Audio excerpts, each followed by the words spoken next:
ሰላም ሰላም ውድ ቤተሰቦች እንዴት ናችሁ? እኛ አለን በደህና ሁሉ ሰላም። ይህ እንግዲህ በደቡብ ወሎ ዞን ተንታ ወረዳ አጅባር ከተማ ወጣት ሰይድ የሚባል የዶሮ እርባታ ማዕከል እየሰራ የሚገኝ ወጣት ነው።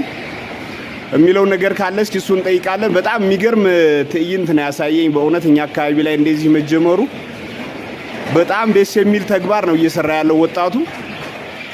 አረጎ በዚህ እየተጋገዝንና እንደው ምንችለውን ነገር ሁሉ ብናግዘው እላለሁኝ። በተለይ የሚመለከታችሁ ክፍሎች ይሄን ነገር ብታግዙት ብዙ የሚገርም ስራና ተግባር እየሰራ ያለ ልጅ ነው። እንግዲህ የምትመለከቱት ደቡብ ወሎ ተንታ ወረዳ አጅባር ከተማ በጣም የሚገርም ነው። የሚገርም የእውነት ነው የምላችሁ። እስኪ አንዱ ዋጋና እንዴት እንደሆነ እንጠይቀዋለን። ሰይድ ያንዱን ዋጋና እንዴት እንደሆነ የምትናገረው ነገር አለ?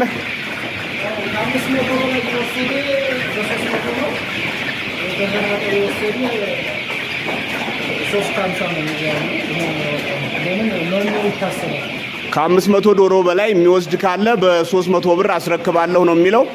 በተናጠል የሚወስድ ደግሞ 350 ብር እያለ ነው። የተለያዩ ወጮችን ምናምን ስላሉብኝ ነው። የሚቻለውን ነገር እንግዲህ እርዱኝ አግዙኝ ብሏል። ወጣት ሰይድን እናመሰግናለን። በዚሁ ከቀጠለ የተሻለ ነገር ሰርቶ እንደሚያሳየን ተስፋ እናደርጋለን። እናመሰግናለን። ቤተሰብ ቤቱንም ፎሎ እያደረጋችሁ አትርሱ። እናመሰግናለን።